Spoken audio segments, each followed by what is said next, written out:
Bienvenidos a todos a esta nueva presentación de destino, a la que hemos llamado Irán, de Shiraz a Teherán. Deciros que este es uno de mis destinos favoritos. ¿Y por qué? Pues hay varias razones. Una de ellas es la autenticidad que aún se mantiene en este destino, quizás porque no ha recibido el turismo de masas que reciben otros lugares, ¿no? Como puede ser Uzbekistán o puede ser quizás la India, aunque la India también es muy auténtica, ¿no? Pero Irán es un destino todavía por conocer para muchos y mantiene esa autenticidad. Y otro de los puntos importantes, que tenemos una idea preconcebida, normalmente negativa, sobre este destino. Y cuando terminamos el viaje, yo siempre lo pregunto a nuestros viajeros y les digo, ¿qué os ha parecido? ¿Os ha cambiado la idea que teníais de este país antes de viajar? Y me dicen, desde luego, Nacho, es un país fascinante, sus gentes son maravillosas y como habéis ido, de hecho, muchos de vosotros que ya habéis estado diciéndonos en el chat, están deseando volver. Pues si desean volver es que, desde luego, les encantó este viaje. Bueno, como bien sabéis, Irán es un país que se encuentra en Oriente Medio. Es uno de los países conocidos del Golfo Pérsico. Aquí lo veis marcado. Y en este mapa podéis ver un poco pues, los países y mares que le rodean, ¿no? Al norte, el mar Caspio. Al noreste tenemos Turkmenistán. Al este, Afganistán y Pakistán. Al sur, el Golfo de Omán y el Golfo Pérsico. Al oeste está Irán y Turquía. Y al noreste tenemos Armenia y Azerbaiyán. Como podéis ver, es una zona un poquito convulsa, de gran importancia geoestratégica, ya que allí se sitúan gran parte de las reservas de petróleo y gas del mundo. Pero bueno, aquí no hemos venido a hablar de geopolítica, hemos venido a hacer un recorrido virtual por este maravilloso país. Y por eso os presento en esta diapositiva una pequeña imagen del itinerario que vamos a seguir durante esta presentación. Vamos a partir desde Shiraz, aquí lo veis, al sur de los montes Zagros, y aquí nos vamos a desplazar hasta Yas. Esta bonita ciudad se encuentra en la gran planicie irania, justo entre los grandes desiertos de Kabir al norte y de Lut al sur. De allí nos iremos a la preciosa ciudad de Isfahán, que se encuentra a las orillas del río Zandiyé y a los pies de los montes Zagros. Pasaremos hasta Kasán, que es un oasis justo a las puertas también del desierto de Kabir. Y por último, nos desplazaremos hasta Teherán, la capital de Irán, a los pies de los montes Alborz, donde se sitúa uno de los picos más altos de la región, si no es el más alto, que es el Damavand, con 5.610 metros de altura. Antes de comenzar nuestro viaje virtual, quiero daros unos pequeños datos sobre el país. Bueno, su capital, como sabéis, es Teherán. La población ronda los 81,5 millones de personas y es una población muy joven. El idioma es el persa o farsi. La religión es el islam chií. La mayor parte de la población, un 95%, sigue el chiismo, mientras que pues, un 4 o 3% son sunitas y el resto, el 2%, cristianos, zoroastrianos y también judíos. El gobierno, pues desde la Revolución Islámica de 1979, que derrocó la monarquía, digamos, constitucional de los Shah de Persia, el conocido Mohammed Pahlavi, se instauró una república islámica, de la que ahora hablaremos un poquito. El territorio se divide en 31 provincias, como podemos ver aquí marcadas en el mapa que figura en la izquierda de la pantalla. La moneda es el rial iraní. Para que os hagáis una idea, el cambio oficial es 1 euro 50.000 riales, pero cuando se va allí, el cambio real, el cambio que conseguimos los turistas, está entre los 200.000 y 250.000 riales por euro. Así que nos podemos sentir ricos, ¿no?, cuando estamos allí en Irán, porque pues, tenemos grandes cantidades de dinero para gastar. Y en cuanto a las dimensiones del país, pues lo vemos aquí abajo. El país tiene una dimensión de 1,6 millones de kilómetros cuadrados, que equivale a unas 3 Españas, para que os hagáis una idea.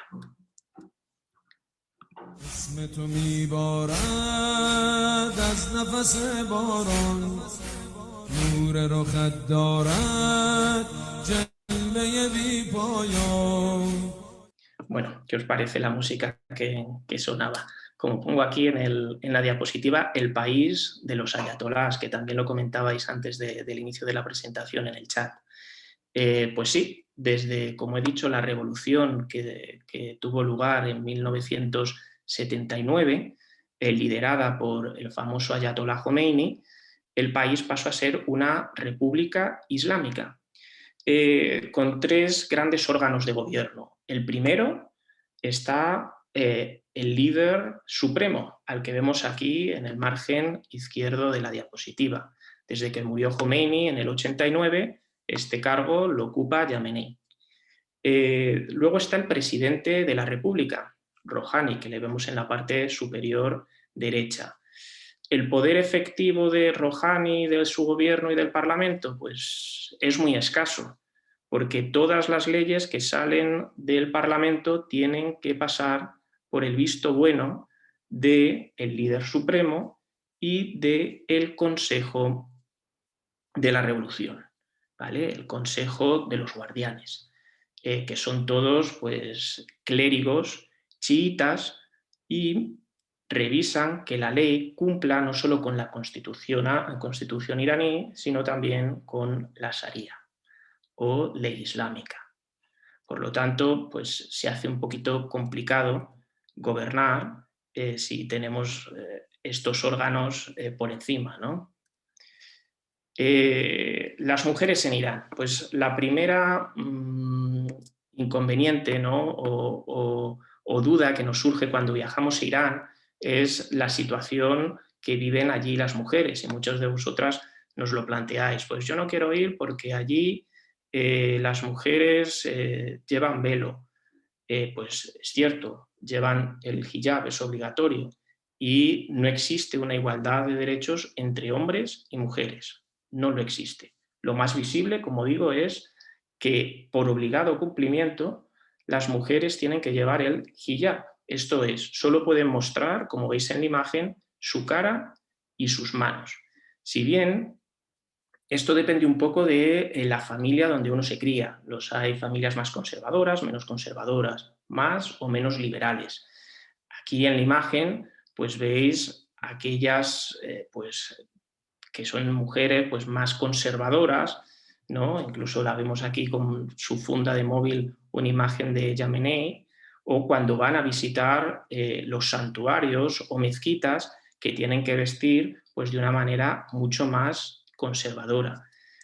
Pero también vemos un importante cambio cuando viajamos, por ejemplo, de las zonas rurales a las grandes ciudades, o del sur de Irán al norte de Irán. Estas imágenes, por ejemplo, corresponden a la gran ciudad, a Teherán, a la capital de Irán, donde podemos ver a mujeres ya con pañuelos de vivos colores, o estas que aparecen al margen derecho, pues son jóvenes que si no fuera por el pañuelo podrían pasar por chicas de aquí de España. Fijaos en el margen inferior, las chicas de la imagen inferior, con el pelo rapado, con una chaqueta vaquera, enseñando pues, la muñeca, que técnicamente no se podría mostrar.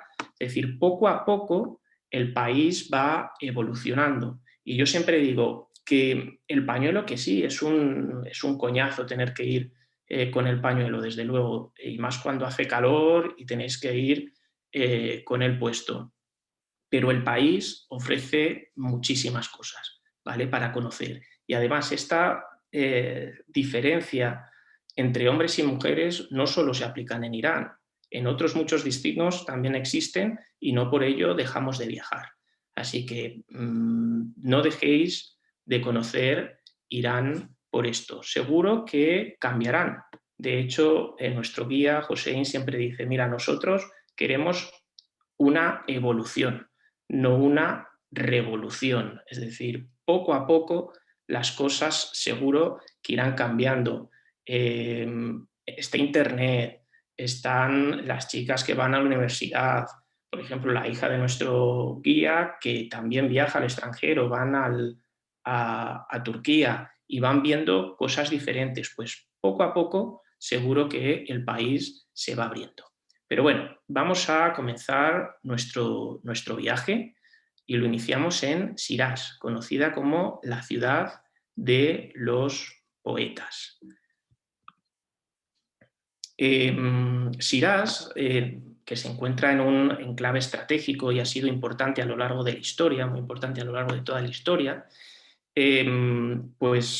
como veis aquí, tenemos varios monumentos que visitar y que os voy a ir mostrando, pero también se utiliza como base para visitar los sitios arqueológicos de Persépolis, Pasargada o la necrópolis de Nasser Rostán. Aún así, como digo, la ciudad en sí misma de Shiraz ofrece mucho que ver. Me he pasado un montón de... Aquí está. Como veis en la imagen, esta es la ciudadela de Karim Khan. ¿Vale? La ciudadela de Karim Khan fue construida a mediados del siglo XVII, cuando Shiraz se convirtió en la capital de un reino que abarcaba gran parte del actual Irán, ¿vale? Y estaba liderado por la dinastía Zan. Esta sería la residencia de los khanes de la dinastía Zan. Aquí vemos en su interior, en la parte inferior derecha, el gran espacio interior ajardinado con un estanque central. Muy cerquita de la ciudadela de Karim Khan tenemos la mezquita Bakil, también construida por la dinastía Zan en el siglo XVII. Destaca porque en su patio central hay dos grandes yuan bellamente decorados con estos azulejos de vivos colores, azules, amarillos. También destaca la sala de oraciones que vemos aquí en la parte inferior izquierda, con estas columnas helicoidales y esos capiteles decorados con flores, con motivos vegetales. Justo al lado de la mezquita de Bakil tenemos una de las puertas de acceso al Bazar Bakil. Este es uno de los mercados, bueno, no uno, el mercado más grande de Shiraz. Es un mercado cubierto, como podéis ver. En sus techos hay pequeños orificios que dejan pasar la luz natural y el aire. Ahora mismo, como podéis ver en las imágenes de la derecha, pues se encuentran artesanías de todo tipo, pues de cara a los turistas, pero también, como veis en la imagen principal, hay productos de alimentación, productos de droguería, telas, donde los locales pues acuden a comprar. Es decir, es un bazar para locales, no es para los turistas. También a lo largo de nuestro viaje por Irán vamos a ver muchos jardines persas. Uno de ellos es este, el jardín de Eram. Shiraz también es conocida como la ciudad de las flores, porque tiene muchísimos jardines.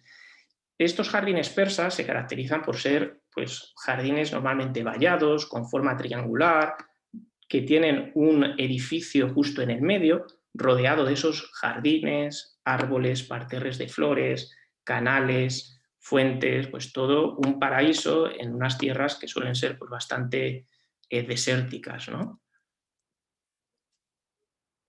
Otro de los lugares más visitados cuando se va a Shiraz es la tumba de Sadi. Como dije al principio, Shiraz es conocida como la ciudad de los poetas. ¿Por qué? Pues porque aquí nació Sa'dí y otro poeta famoso que es Hafez.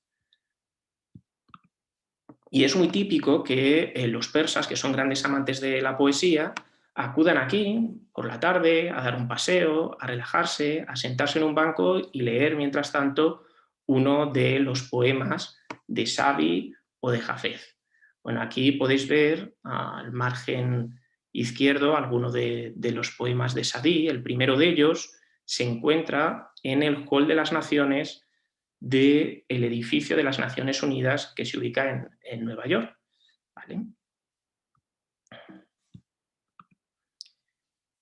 Otro lugar muy visitado, como dije, es la tumba de Hafez. Hafez, de hecho, no hay casa iraní que se precie que no tenga el libro El Diván de Hafez, que incluye unos 500 poemas de este autor.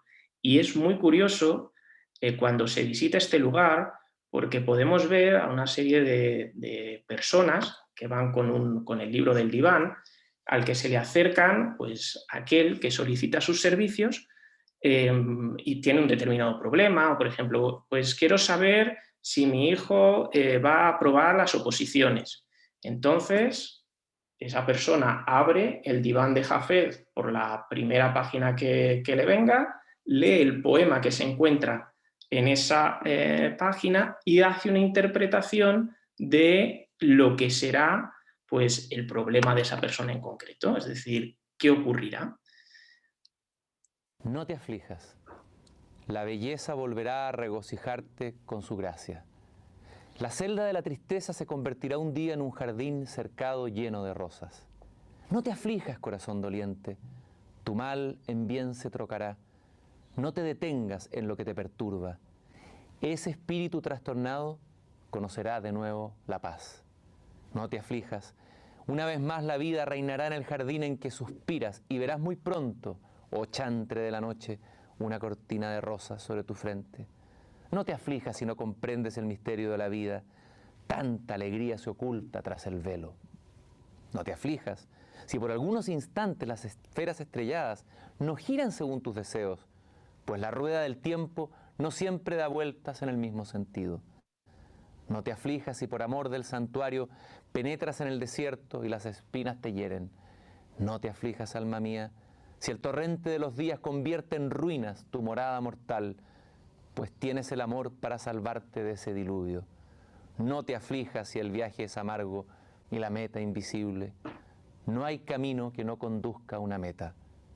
No te aflijas, Hafiz, en el rincón humilde, en que te crees pobre y en el abandono de las noches oscuras, te quedan aún tu canción y tu amor.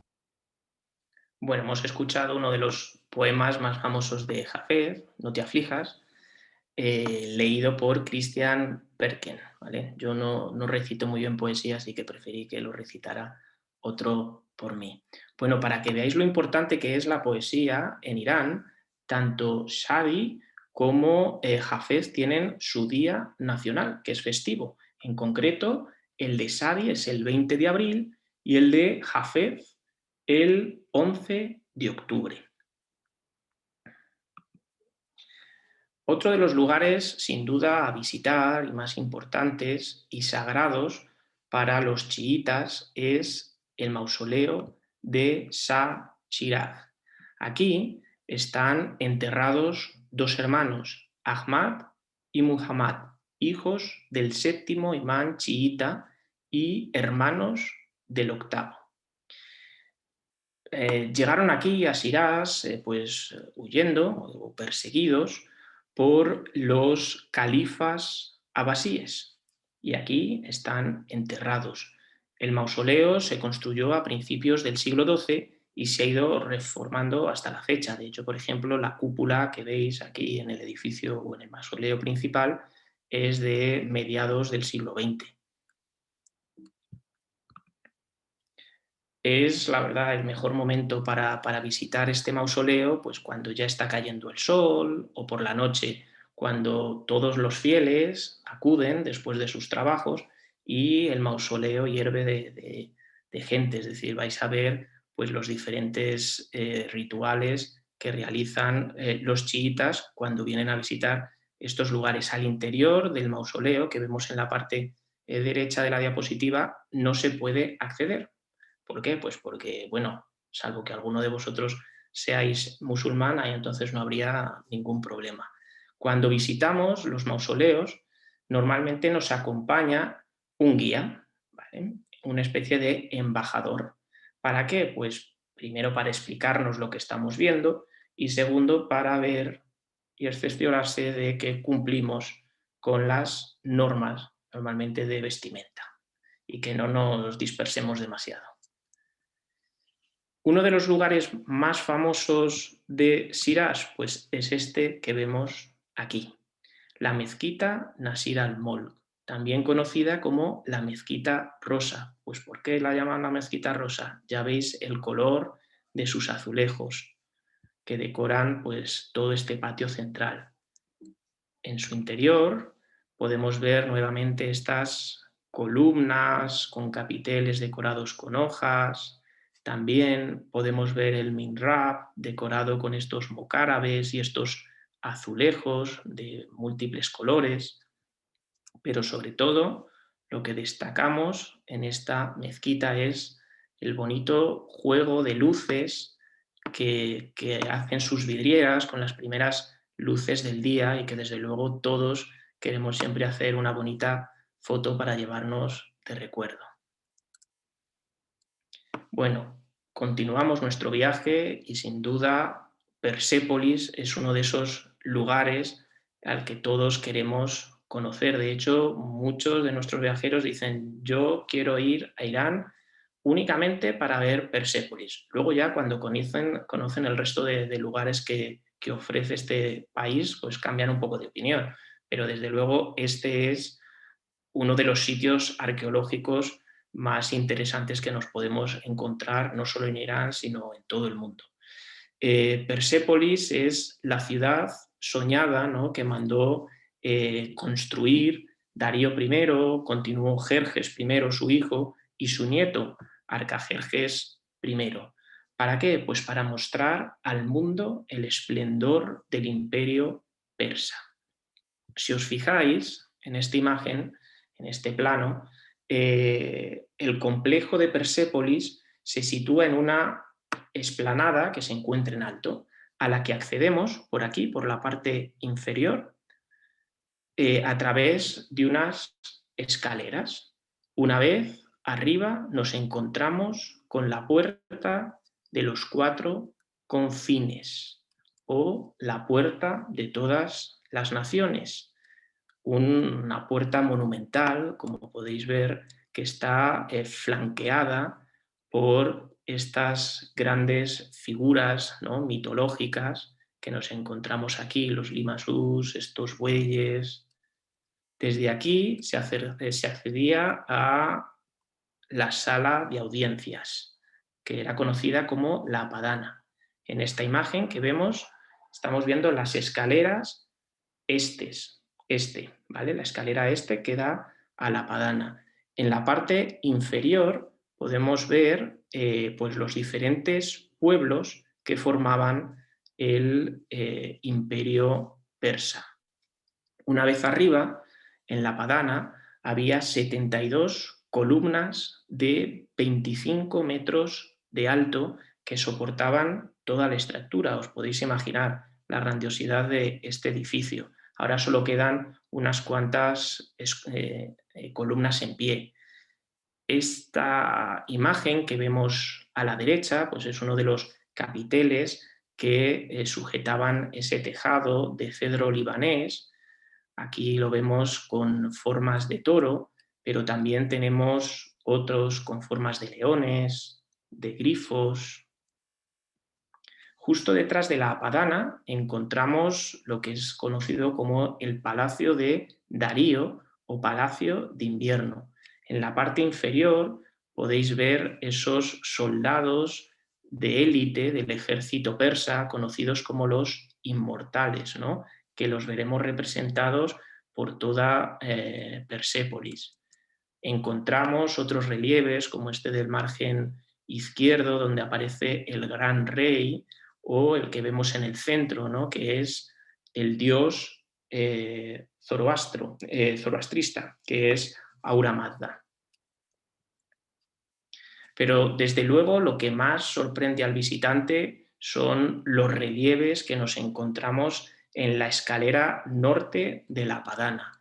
Aquí podemos ver, como estáis viendo en las imágenes, pues los gobernadores de las diferentes provincias del imperio, los mandatarios de los países que se encontraban sometidos, ¿no?, al gran imperio persa, que vienen a rendir pleitesía al gran rey. Le traen regalos de todo tipo. Podemos ver animales como caballos, camellos, carneros, bueyes.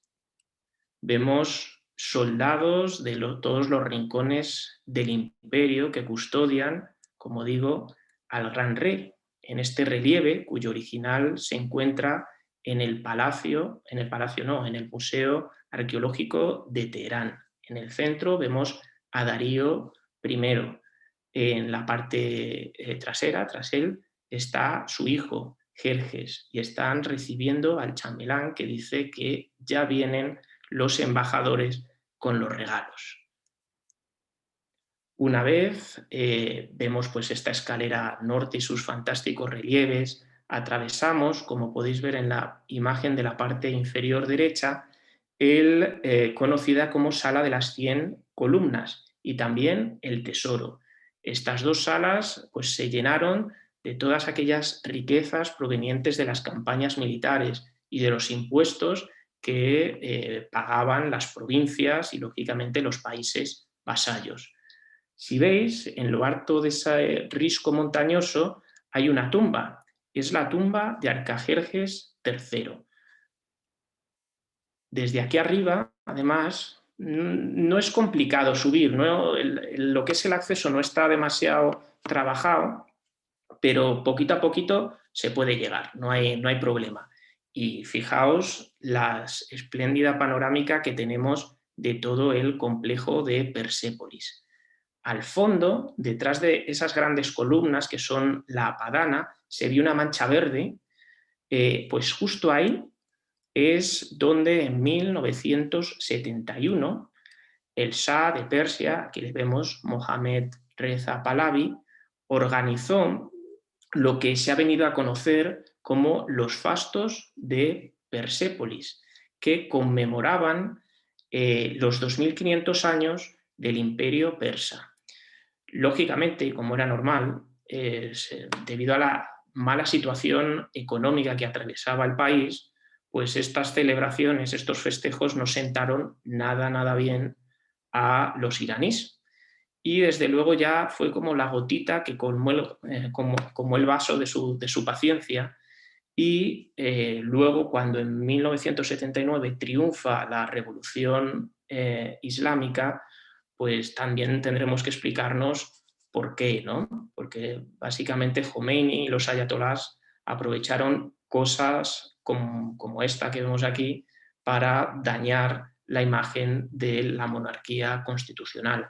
Podemos ver cómo organizaron desfiles con gente disfrazada de los inmortales, ¿no?, de esos soldados de élite, y bueno, los mandatarios de todo el mundo que recibieron alojamiento en estas cabañas y tiendas que se levantaron en esa explanada junto a Persépolis, recibieron todo tipo de lujos.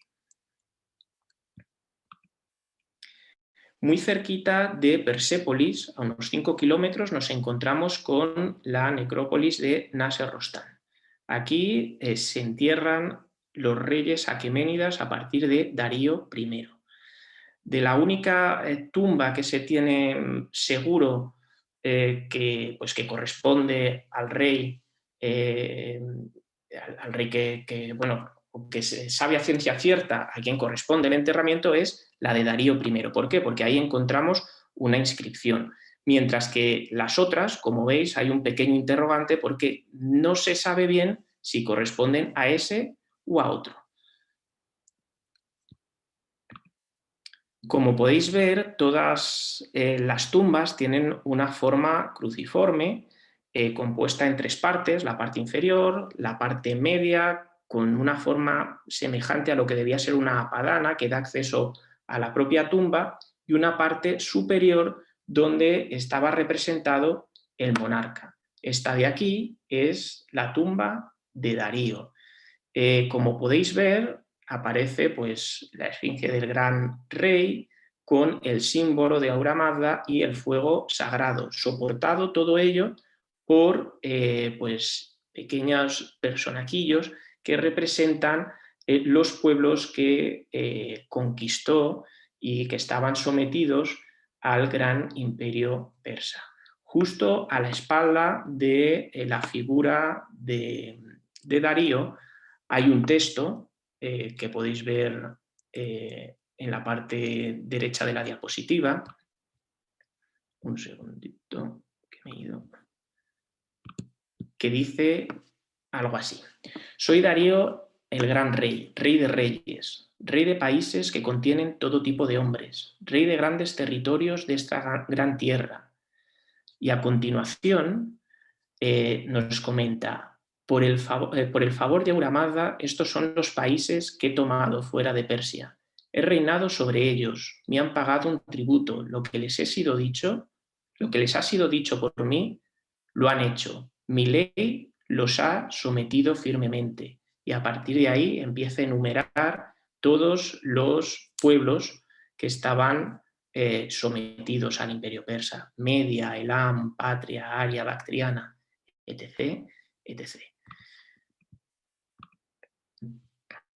Justo debajo de las tumbas ya fueron los reyes sasánidas los que mandaron construir o esculpir, mejor dicho, estos relieves, ¿vale?, que vemos justo debajo de las tumbas y que en esta diapositiva los vais a poder ver un poquito más de cerca.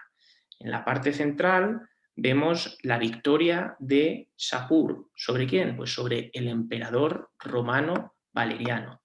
Los sucesores de Sapor también ordenaron esculpir diferentes relieves, pues vemos aquí batallas a caballo o incluso escenas de la coronación, como la vemos en la parte inferior derecha, la coronación de Narse, que es coronado por el propio Ahura Mazda. Justo enfrente de las tumbas encontramos un edificio que no se sabe muy bien cuál era su uso. Se cree que podía albergar la llama sagrada de los zoroastros, del zoroastrismo, o también los libros sagrados, ¿vale? Pero, como digo, no se sabe muy bien cuál era su uso. Es conocido como el cubo de Zoroastro. Otro de los lugares, ya cuando ponemos rumbo a la ciudad de Yas, hacemos una parada en Pasargada, ¿vale? Como veis, Pasargada se encuentra en una gran llanura rodeada de montañas. Este fue el lugar elegido por Ciro II para construir la capital de su imperio. Nos tenemos que imaginar este lugar como un lugar pues, bellísimo, donde había palacios, donde había otras apadanas, ¿no?, o pabellones de recepción, donde había jardines, donde había canales y fuentes.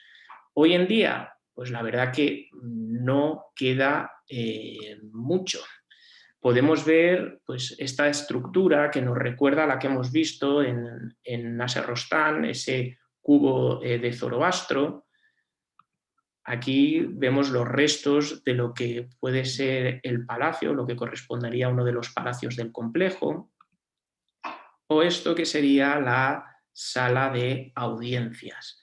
Como veis, no queda mucho y es lo más llamativo de todo, pues la tumba, que es esta de aquí, de Ciro II el Grande, pues uno de los grandes reyes, ¿no?, que ha dado la historia y fundador, como no, del imperio persa aqueménida. Bien merece una visita el sitio arqueológico de Pasargada solo para ver la tumba de Ciro II. Ya llegamos a la ciudad de Yas, ¿vale? La ciudad que se encuentra ya al límite de la zona de la Gran Planicie de Irán, ¿no? Donde se extienden dos grandes desiertos. Esta es una ciudad en gran parte construida con adobe y también es conocida por ser uno de los núcleos del zoroastrismo, ya que aquí, tras pues la conquista de Irán por parte del Islam en el siglo VII después de Cristo, muchos de los zoroastros se refugiaron aquí, en Yas, y a cambio de un tributo podían continuar practicando su religión. Y aquí, en Yas, podemos encontrar diferentes edificios relativos a esta religión. Algunos de los más llamativos, pues estas torres del silencio, que son estos edificios que vemos en la parte superior izquierda de la diapositiva, que se encuentran en lo alto de la colina. En esta otra parte de la diapositiva, en la parte superior derecha, veis cómo es este edificio por dentro. Es diáfano y abierto al cielo. ¿Para qué? Pues aquí se depositaban los cuerpos de los difuntos para ser devorados por las aves de rapiña, ya que según esta religión los cuerpos no se pueden incinerar ni enterrar ni echar al río. ¿Por qué? Porque no se puede ni contaminar el elemento tierra, ni el elemento aire, ni el elemento agua, ni el elemento fuego. En la parte inferior vemos estos otros edificios que eran pues pequeñas estancias donde los familiares del difunto esperaban hasta que se completaba todos los rituales de defunción. Otro de los edificios relativos a esta religión es el Templo de Fuego. Como dije, en el siglo VII, pues Irán es conquistado por los musulmanes, por el Islam, y los parsis se refugian, muchos de ellos, en Yas, pero otros muchos van más al este, a países como el actual Pakistán o el norte de la India. Los zoroastrianos de la India y de Pakistán son conocidos como parsis y tienen, sobre todo los de la India, una estrecha relación con la comunidad zoroastriana de Irán. De hecho, este templo que vemos aquí, el Templo de Fuego, ha sido financiado por los parsis indios y en su interior, como vemos en la parte derecha de la diapositiva, alberga lo que es el fuego sagrado de los zoroastros. Se cree o se dice que este fuego lleva encendido desde el año 470 después de Cristo. No sabemos, pero eso es lo que dicen y nos lo tenemos que creer. En la imagen podemos ver a uno de los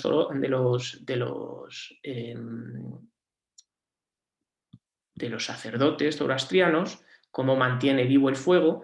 También le vemos una mascarita, no es porque sea una foto tomada durante la pandemia, no. Es una mascarilla que llevan, ¿para qué? Pues para que el fuego no se apague ni siquiera con nuestro aliento, ¿no? Con el aliento del sacerdote. Vamos a dar unos breves datos, porque no me quiero aquí meter mucho, sobre los zoroastrianos. Como sabéis, el fundador de esta religión es Zoroastro y su deidad es Ahura Mazda, la que hemos representado en el icono de la parte superior derecha. Sus textos sagrados son el Avesta. El país de origen, Irán. La población en disminución son actualmente unas 100.000 personas, pero como digo, cada vez hay menos, porque son muy exigentes a la hora de casarse y relacionarse, por lo tanto, pues van en claro detrimento. Los países donde hay una mayor presencia, pues India, sobre todo India en la zona de Gujarat y Maharashtra, sobre todo en la ciudad de Mumbai. Aquí vemos una imagen de una familia india zoroastriana.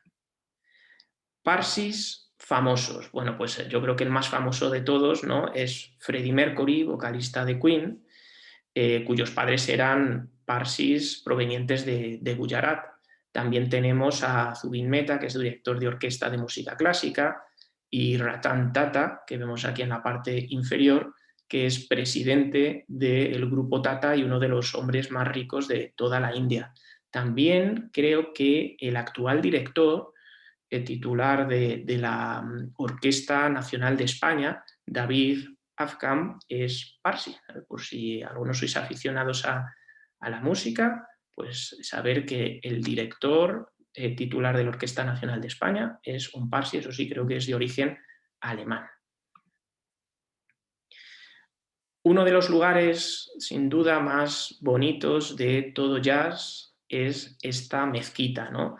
La podemos ver justo al final de esta calle comercial, ese iguán y esos minaretes que tienen una altura de 50 metros. Según nos vamos acercando, pues tenemos que ir mirando hacia arriba porque es realmente impresionante. Su interior, el interior de la mezquita Jamed, destaca por la decoración con estos azulejos con colores verdes, azules, amarillos. Sin duda es una de las mezquitas más bonitas de todo Irán. La parte antigua de la ciudad de Yas ha mantenido en gran parte su arquitectura y estructura del siglo XVIII. ¿Por qué? Porque aquí la situación de la ciudad de Yas, muy cerca, como he dicho, de la planicie, de los grandes desiertos de Irán, pues no lo convertían en un lugar muy atractivo y no se desarrolló demasiado. Por lo tanto, pues ha permitido mantener este tipo de arquitectura tradicional. En su casco histórico, o en la parte antigua, es el barrio de Fajadán, podemos encontrar pues, los edificios que se construyen con ladrillos de adobe o los techos abovedados. También podemos ver pues una serie de torres conocidas como Torres del Viento, de las que ahora hablaremos. Todos son elementos arquitectónicos que permiten mantener una temperatura agradable en el interior de las casas durante los calurosos meses de verano. Cuando se da uno un paseo por el barrio de Fajadán, no hay nada mejor que subirse a una de sus azoteas para disfrutar de un té mientras se ven estas increíbles vistas. Como dije, a lo largo de nuestro viaje vamos a ver varios jardines persas. Aquí en Yas, el Dolat Abad. De nuevo, un jardín amurallado. En la parte central encontramos este estanque con los chorros de agua, flanqueado por estos árboles que nos conducen al edificio principal, que vemos esta gran torre de 33 metros de altura. Pues bien, esta es una torre del viento, ¿vale? Que permite mantener pues, una temperatura agradable en el interior de los edificios. En la entrada principal del edificio entra el aire caliente, sale por los conductos de la torre y se va manteniendo pues, siempre refrigerado el interior. Lo iremos viendo, como digo, a lo largo de todo el viaje, sobre todo en la ciudad de Yas, de Kasán, también de Isfahán, este tipo de arquitectura. El punto neurálgico de la ciudad de Yas es esta gran plaza, ¿no? La plaza de Amir Kachbak. Al final podemos ver pues, la portada de esta gran mezquita y este lugar es utilizado por los chiitas en Muharram para celebrar, o más bien es un luto, ¿no? La muerte de Hossein. ¿Vale? Como ya sabéis, es la gran diferencia entre los chiitas y los sunitas, ¿no? Los chiitas durante Muharram celebran la muerte de Hossein, el hijo de Ali, en la batalla de Kerbala. Podéis ver estas estructuras de madera que durante estas festividades Los chiitas las cubren, también cubren pues todas las balconadas de negro, ellos se ponen de luto y pues hacen este tipo de celebraciones que seguramente muchos habéis visto en algún telediario en el que se golpean el pecho, se golpean la espalda, como un símbolo, ¿no?, del dolor que sienten por esta injusticia que se cometió en Kerbala, en la batalla de Kerbala. Alrededor de la plaza encontramos un montón de tiendas donde poder comprar los famosos dulces persas. Esta especie de baklavas o galletitas, ¿no?, que sin duda cuando se visita allá pues no podemos dejar de comprar unos cuantos para probar. Esta es una de las tiendas de dulces persas pues más conocidas de toda la ciudad. A ver si quiere pasar. Un segundito, que se me ha quedado. A ver. Que no quiere pasar. Ahora ya. Bueno, y una vez terminamos las visitas de la ciudad, pues nosotros siempre recomendamos que deis un paseo, ¿no?, para ver esta hermosa ciudad al atardecer. Fijaos qué bonita esta imagen. Y también al anochecer, ya que algunos de sus edificios, como puede ser la mezquita del Viernes, la mezquita Shamet, esa que tiene el iguán tan grande, ¿no?, que hemos visto, o la Plaza Mir, se ilumina. Y es realmente todo un espectáculo.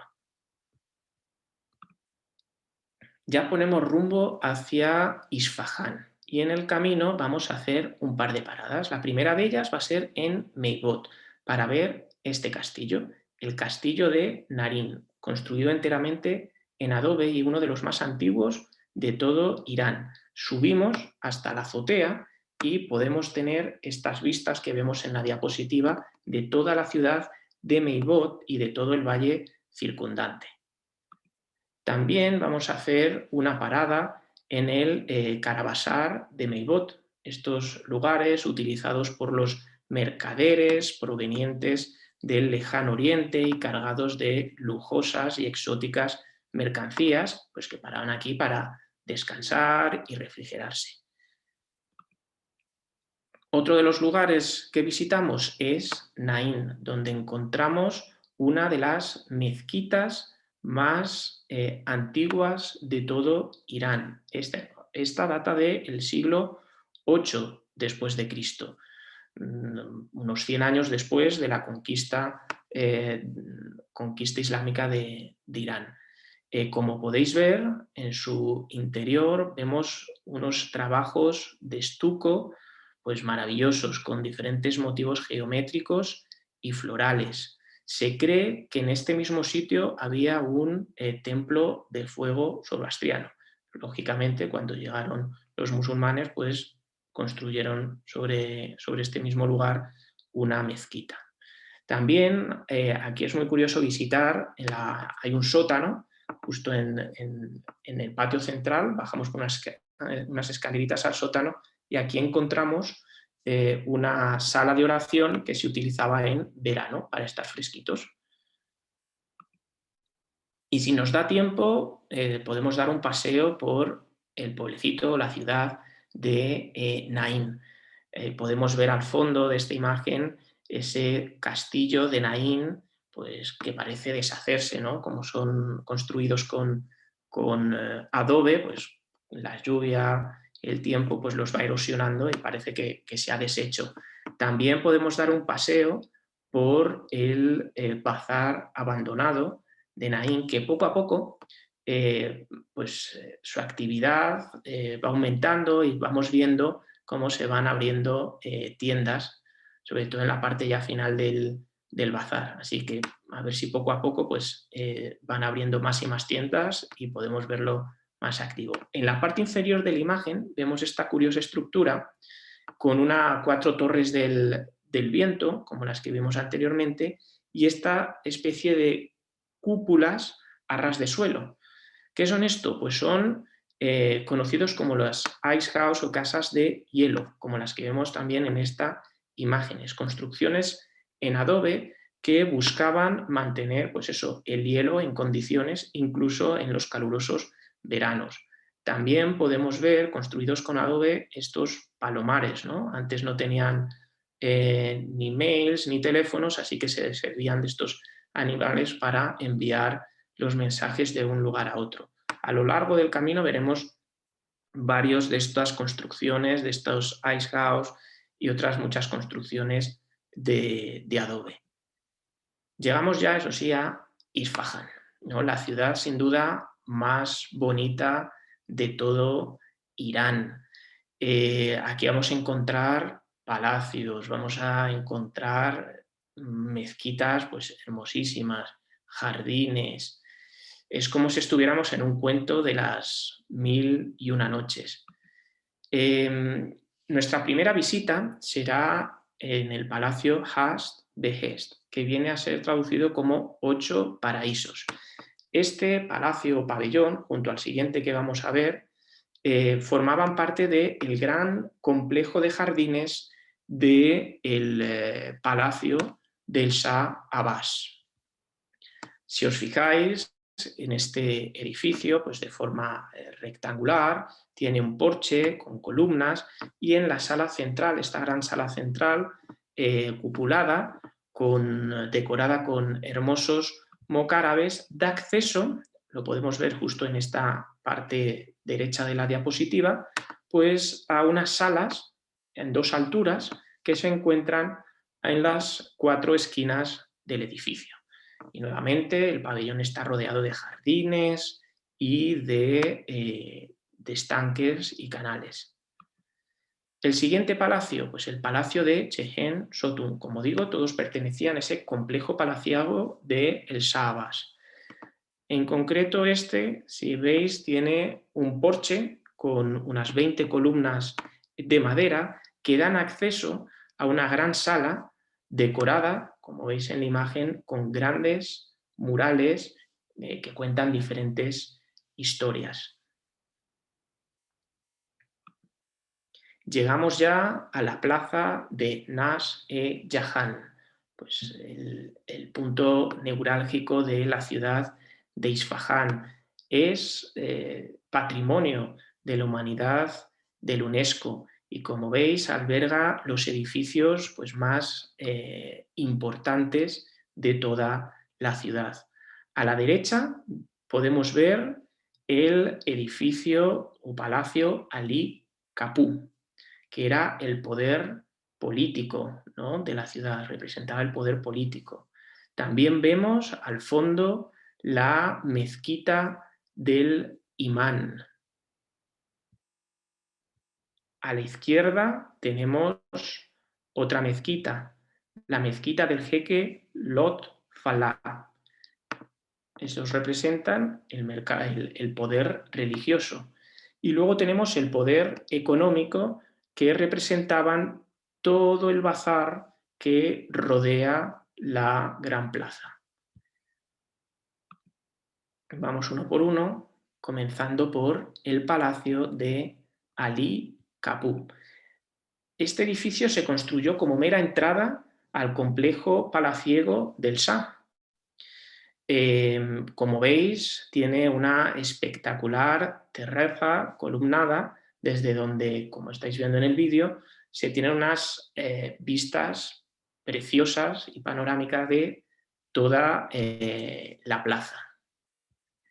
En su interior, vamos a ver si me deja pasar. En su interior, pues hay numerosas salas que servían como pues habitaciones de recepción, salas de recepción de invitados. En la parte superior encontramos esta curiosa sala, que están sus paredes y techos cubiertos de estos pequeños nichos que dotaban a la habitación de una acústica excelente. Por eso era conocida como la sala de la música. El siguiente edificio que vamos a visitar es la mezquita del jeque Lot Falah. Esta es una mezquita pequeñita, justo situada enfrente del palacio Ali Kapur, que era utilizada en exclusiva por los miembros de la familia del Shah. concretamente por las mujeres del harén. Por ello, ambos edificios, el palacio y la mezquita, estaban conectados por un subterráneo bajo la plaza para que las mujeres pudieran ir a la oración sin temor a ser vistas. Como os digo, es una mezquita, digamos, pequeñita, pero hermosamente decorada. Aquí podemos ver esa cúpula de colores azules y dorados, en cuyo centro se encuentra, si os fijáis bien, un pavo real. Según la hora del día, por las ventanas de la cúpula, iluminan lo que parece la cola del pavo real, ¿no?, que se despliega para recibirnos. Es una auténtica maravilla esta cúpula. El gran edificio que preside en la plaza es esta mezquita, la mezquita del Imán Jomeini. Originalmente se conocía como la mezquita del Shah, en honor a su constructor, el Shah Abbas, construida en el siglo XVIII. Como podéis ver, es muy curioso porque el edificio principal, esa cúpula, está pues desviada de la entrada a la mezquita. Tiene dos explicaciones o dos motivos. La primera, pues lógicamente la mezquita tiene que estar orientada hacia la Meca, ¿no?, porque los musulmanes a la hora de rezar tienen que hacerlo en dirección a la Meca. La otra razón, pues una razón estética. Esta gran cúpula tenía que ser vista desde toda la plaza. Y lo que queda, ¿no?, el poder económico, ese bazar y esas tiendas que rodean toda la gran plaza de Isfahán. Aquí en el pasado nos podemos imaginar que había productos llegados desde todas las partes del mundo. Hoy en día pues podemos encontrar todo tipo de artesanías, como las que veis aquí en las imágenes, tiendas con especias, también podemos ver tiendas de dulces, tiendas de alfombras. Lo veis aquí, las tiendas de frutos secos, ¿no?, el famoso pistacho iraní, que encontramos en diversas formas. Tenemos el tostado con sal y limón, con limón y azafrán, para todos los gustos. Sin duda, cuando vamos a Isfahán, muchos de vosotros os compráis un paquetito de pistachos para disfrutarlos mientras dais un paseo por la ciudad. Otro de los grandes monumentos de la ciudad de Isfahán es la gran mezquita de Isfahán o mezquita Yamed, mezquita del viernes. Antes de que se construyera la mezquita del Shah, en el siglo XVIII, esta era la mezquita principal de la ciudad. Se construyó en el siglo VIII, pero se fue ampliando y haciendo modificaciones a lo largo de la historia, por lo que es un gran ejemplo para ver la evolución artística persa a lo largo de la historia. Aquí podemos ver en la plaza principal este gran iguán decorado con azulejos y mocárabes, pero en su interior, en la parte más antigua, podemos ver esta decoración más sobria, con ladrillos de barro, con estas decoraciones en estuco, esta enorme y hermosa cúpula central. Bueno, toda una delicia. ¿Qué más lugares visitamos en la ciudad de Isfahán? Pues visitamos el Hamam Ali Goli Agha. Los hammam pues, son baños públicos muy extendidos por toda Persia y por todo el mundo islámico. Todos ellos cuentan con una parte de baño propiamente dicha, y una vez estamos limpitos pasamos a diferentes piscinas con aguas a diferentes temperaturas para relajarnos. También hay salas para recibir masajes u otros tratamientos de belleza. Este hammam, como podéis ver, está bellamente decorado con azulejos y pinturas en estuco. Actualmente es un museo etnográfico que nos permite ver pues, los quehaceres diarios en un hammam de la época. Aquí al fondo vemos al Shah recibiendo un masaje. En Isfahán hay un barrio armenio, de los armenios que huyeron de las persecuciones llevadas a cabo por los turcos otomanos. Pues aquí fueron bien recibidos y aquí tienen su barrio.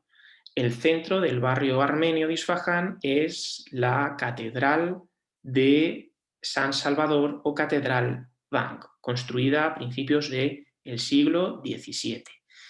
Como podéis ver, tiene una arquitectura muy similar a la persa, esa cúpula, esos arcos, muy sobria por fuera, pero con un interior pues bellamente decorado, donde se combinan motivos persas, como los que vemos en su cúpula, con motivos geométricos, motivos florales y grandes paneles que cuentan pues diferentes historias religiosas. Otros lugares a visitar en Isfahán pues son sus famosos puentes, aquellos que cruzan el río Zandayey. Este de aquí es el puente Kajú.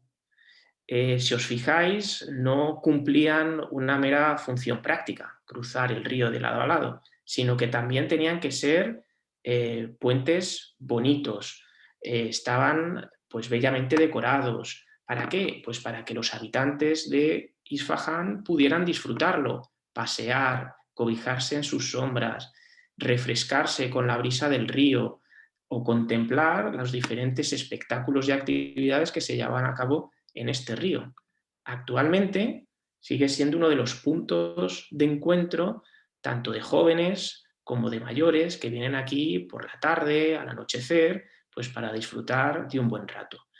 Lo estáis viendo con agua. Muchas de las veces este río está totalmente seco, pero os prometo, yo lo he visto, el río lleva agua, ¿vale? En determinadas ocasiones, no todas, pero yo lo he visto con agua y lo he disfrutado.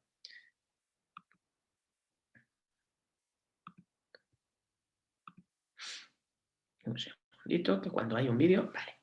Otro de los puentes famosos de la ciudad de Isfahán es este que vemos aquí, el puente de Siosepol. Muy cerquita a nuestro hotel, muy cerquita además a uno de los restaurantes donde cenamos, y después de la cena, pues siempre animamos a los viajeros a dar un paseo por este puente, pues para ver la vida nocturna de la ciudad de Isfahán. Es un lugar súper agradable donde los jóvenes aprovechan, y las parejitas también, aprovechan esconderse, ¿no?, en esos arcos, pues para tener un poquito de tranquilidad, ¿no? Es un lugar, pues, como digo, muy agradable para pasear ya por la noche. Y sin duda, como no, hay que darse un paseo por la noche en la plaza de Naseyahan, cuando todos los edificios se iluminan, vemos a la fuente, pues los chorritos de la fuente también iluminados, y es un lugar, lógicamente, pues muy, muy, muy especial. Ya nos vamos hasta Kasán, ¿vale? Kasán es una ciudad que se encuentra entre Isfahán y Teherán. Pues fue utilizada por muchos de los shahs de Isfahán, pues para alejarse de la corte, ¿no?, de los rigores de la corte, y pues relajarse, descansar, estar más tranquilos. Por ello aquí vemos pues edificios y casas palacio muy importantes. El techo que vemos en la imagen corresponde al hamán del sultán Amir. Ya hemos explicado cómo funcionaban los hamanes, pero este lo visitamos porque es especialmente bonito. Podemos ver esas pinturas en estuco, en azules y dorados, y también esos cristales, no me sale el nombre, pero no, los cristales que hay en las cúpulas, ¿no?, y que iluminan el interior del hamán sin temor a, pues eso, a ser a ser vistos, ¿no?, por miradas ajenas. Otro de los edificios más notables que se visitan en Kasán es la Casa Abasi. Bueno, esta es una de las primeras casas que se construyeron tras el gran terremoto que sufrió la ciudad en 1778. Tiene una extensión de unos 7.000 metros cuadrados repartidos en diferentes edificios y patios, decorados todos ellos pues, con el mayor lujo, como podéis ver en estas imágenes. Otra de las casas que visitamos es esta de aquí, la casa Borujerdi, perteneciente a un rico mercader. Como podéis ver, la casa se distribuye alrededor de un gran patio con jardines y un estanque central, y al final de la imagen vemos esa estructura que era un pabellón o una sala de recepciones bellamente decoradas con pinturas en estuco y esta cúpula que vemos a mano izquierda. También podemos ver cómo salen esas torres del viento, ¿no?, para mantener refrigeradas la estancia.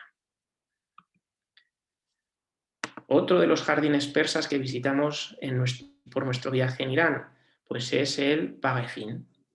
Más de lo mismo, un jardín triangular con un pabellón central y rodeado de jardines, fuentes y canales. Con más razón, pues imaginaos en ya las puertas del desierto de Kabir, pues encontrarse con un jardín como estos, llenos de plantas y la frescura de las fuentes, pues era todo un paraíso terrenal, ¿no?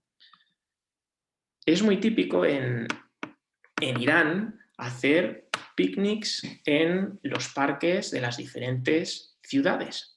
Allí van las familias y los grupos de amigos pues, a pasar el día mientras se disfruta de comida casera y de un buen té. Especialmente ahora en Nowruz, como he explicado al principio, Nowruz es el cambio de año, el nuevo año persa, y se celebró el 20 de este mes, el 20 de marzo, el pasado sábado. Es muy curioso si coincide esta festividad, pero ya os digo, ya no es especialmente en Nowruz, sino a lo largo de todo el año se ven este tipo de picnics en los parques de Irán, y cuando ven a los turistas, pues nos invitan a tomar algunas pastas, a beber un té, a tomarnos unas fotos con ellos, pues vives esos momentos, ¿no?, tan especiales que se viven en los viajes, ¿no?, con los que se generan unos recuerdos que son los que realmente luego perduran, ¿no?, en nuestra memoria a lo largo de los años. Otro de los lugares más bonitos, sin duda, de la ciudad de Kasán es la mezquita Aga Bozorg. Es una mezquita con una arquitectura pues, muy diferente a las que hemos visto hasta ahora, ya que tiene dos niveles. En la parte o nivel principal se encuentra la sala de oraciones, que veis al fondo, y en la parte inferior, alrededor de un patio ajardinado, están las habitaciones de los estudiantes, ya que en esta mezquita también hay pues una universidad, ¿vale? O una madrasa de estudios islámicos. Aquí vemos otra perspectiva de esta mezquita. Como veis, pues es más austera que las que hemos visto en la ciudad de Isfahán. Hay menos azulejos, o al menos están combinados con esos ladrillos de color arena. Pero bueno, es una combinación, a mi entender, muy, muy elegante, ¿no? Y hacen este lugar también una visita muy, muy bonita. Kasán es famosa por sus talleres de alfombras persas, ¿no? Quien no conoce o quien no tiene en su casa una alfombra persa. Pues si estáis interesados en comprar una, este es el lugar. Eso sí, no os penséis que vais a encontrar ninguna ganga, ¿eh? Porque, como todo, la calidad se paga. دلم از این میسوزه تو مدینه یکی نمیگه چه قصه ای داریم دلم از این میسوزه تو مدینه یکی نمیگه چه قصه ای داریم. Bueno, ya abandonamos Kasán, ponemos rumbo a Teherán y hacemos una parada en Qom. Qom es famoso por ser el hogar del mausoleo de Fátima Masumé. Fátima es hija del séptimo imán y hermana del octavo imán chiita y está aquí enterrada. Por eso es uno de los lugares de peregrinación más importantes en el mundo para los musulmanes chiitas. Y me diréis, oye, sí, ¿por qué se rinde tanto, vamos, culto y tiene tanta veneración esta tal Fátima Masumé? Bueno, aparte de ser familiar de estos imanes, daros cuenta que al fin y al cabo, si Ali era primo y yerno de Mohamed y los imanes chiitas son sucesores de Ali, pues todos los familiares de los imames son familiares del profeta, de ahí su santidad, ¿no? Pero también Fátima, aparte de esto, era conocida por ser una estudiosa de la ley y de los libros islámicos y pues por eso la gente aquí acude por miles a rendirla culto y a pedirla pues para perdón por sus pecados. Aquí vemos una imagen en la parte inferior izquierda donde se encuentra la tumba de Fátima, totalmente cubierta de oro, la cúpula cubierta también de cristales. Como os he dicho antes, a este tipo de santuarios no se puede acceder a su interior. Podemos estar en el exterior, pero nunca acceder al interior. Hay dos entradas separadas, una para hombres, otra para mujeres, como la que veis aquí en la parte superior izquierda de la imagen. El mausoleo está bellamente decorado, podemos ver su cúpula dorada, los techos de los minaretes. Aquí también veis el iguán, todo esto es oro de verdad, no es pintura ni nada, es oro. Ya llegamos a la ciudad de Teherán, la capital de Irán, como veis, a los pies, ¿no?, de los montes Alburz. La ciudad de Teherán tiene una población de 8 millones de habitantes, lo que la convierte en una de las mayores ciudades del mundo islámico. Es una ciudad relativamente moderna, ya que en la década de los 20, 30 de este siglo, del siglo XX, pues se hicieron obras de modernización, se abrieron amplias avenidas, amplias plazas y muchos de sus edificios históricos se perdieron. Aquí vemos uno de los edificios icono de la ciudad de Teherán, la Torre Azadí. Fue inaugurada en 1971 con motivo de la ceremonia de los 2500 años del Imperio Persa, ¿no? Y se la llamó Shayat, en honor al Shah. Pero ya tras la modernización, tras la Revolución Islámica, lógicamente tenía que cambiar de nombre y se le dio el nombre de Torre Azadí.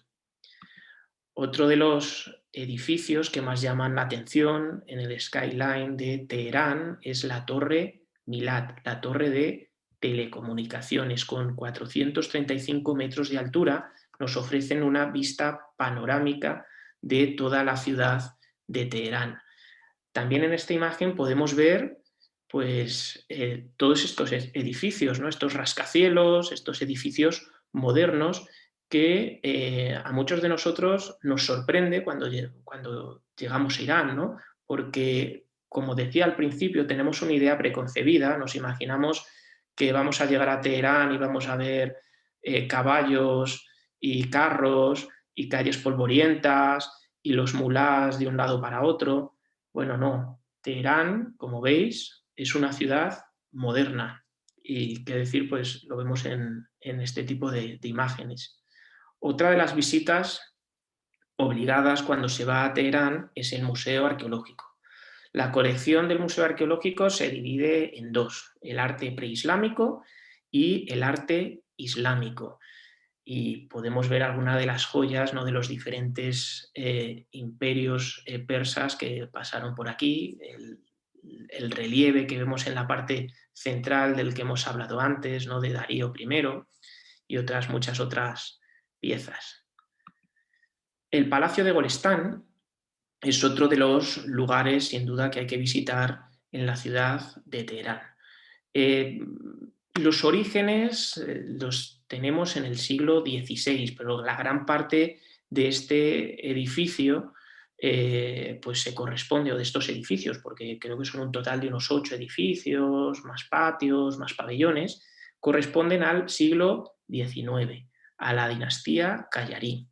En la parte inferior derecha vemos el edificio del Sol, donde el Shah podía tener una bonita panorámica de toda la ciudad de Teherán. Otro de los puntos más importantes, ¿no?, de este complejo palaciego es el que ocupa el trono de mármol, ¿no?, donde se coronaba al Shah de Persia. Como vemos en el pabellón, está completamente cubierto de espejos y cristales. También el edificio, muchas de sus fachadas están bellamente decoradas con azulejos, como también vemos en estas imágenes. Y su interior, aquí vemos en la parte central estas escaleras que dan acceso al salón de recepciones, donde se encuentra el trono y está completamente cubierto de espejos y cristales. Es ahí un poquito brilli. Y muy cerquita del Palacio de Golestán tenemos el Gran Bazar de Teherán, un total de 11 kilómetros de laberintos donde podemos encontrar todo tipo de cosas. El bazar está dividido en calles según el producto que vendan. Por ejemplo, tenemos la calle de productos de cobre, ¿no?, objetos de cobre, de alfombras, de especias. De esta manera pues nos podemos ubicar un poquito. Pero sin duda uno de los mayores secretos, el secreto mejor guardado de Teherán, es el que se esconde tras las puertas acorazadas del Banco Central iraní, que son las joyas de la corona de Irán.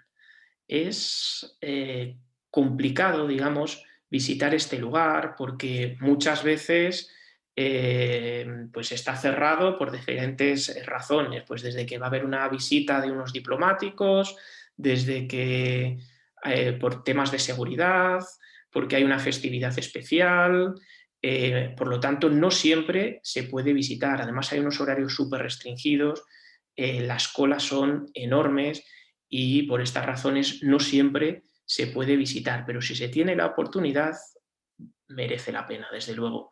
Aquí vemos pues todas las joyas de la corona. El más destacado, sin duda, es ese gran diamante que vemos a mano derecha, el Daria Enor, que se traduce como mar de luz o océano de luz, ¿no?, y es uno de los diamantes más grandes del mundo, con 182 quilates, con ese característico color rosáceo. El diamante gemelo que tiene la reina de Inglaterra en su joyero es el Koh-i-Noor, o montaña de luz. Ambos diamantes vinieron de la India cuando fue conquistada por los persas. Estas joyas, muchas de ellas pertenecían a los emperadores mogoles de la India. Y aquí podemos ver a el Shah de Persia, el último Shah de Persia, o como era conocido, el Rey de Reyes, o Luz de los Arios, con su última su última mujer, la famosa Faradiva, portando algunas de las joyas de este tesoro, ¿no? También al fondo podemos ver, vamos, en la imagen de la derecha, a su hijo, al que iba a ser el sucesor, Reza Ciro. Antes de terminar y dar paso a las preguntas, quiero hacer una breve introducción a la gastronomía que nos vamos a encontrar cuando viajamos a Irán. Si bien es cierto que no es la mejor comida del mundo, ni la más variada, está rica, os lo prometo que está rica. ¿Qué vamos a encontrar normalmente en una mesa de un restaurante en Irán? Pues una tabla con diferentes pinchos de carne, de cordero, de pollo, chuletitas de cordero, una variedad inimaginable de arroces, todos ellos muy ricos, con frutos secos, con naranja, con granos de granada, bueno, todo lo que os podáis imaginar. Y como digo, todos ellos muy, muy ricos. Diferentes guisos, el que veis aquí abajo es berenjena con cordero y tomate, o estas famosas hojitas de parra, ¿no? Perdón, que se ha pasado. En cuyo interior hay arroz. En cuanto a las dulces, pues algunos de los que más os gustan son este helado de pistacho y azafrán, o estos típicos dulces, ¿no? De higos, dátiles, siempre todos ellos acompañados por un buen té. Y ya este viaje por Irán termina. Tomamos el autobús para irnos hacia el aeropuerto de Teherán, siempre unas horas un poquito intempestivas. Aquí vemos al fondo esa torre Azadi que nos despide, y con todo ello ya terminamos esta presentación de destino por tierras de Irán, la cual espero que hayáis disfrutado y que para muchos haya cambiado pues esa idea que uno tiene de Irán, incluso que estéis con ganas de viajar por primera vez a este destino, o incluso volver de nuevo a viajar a él.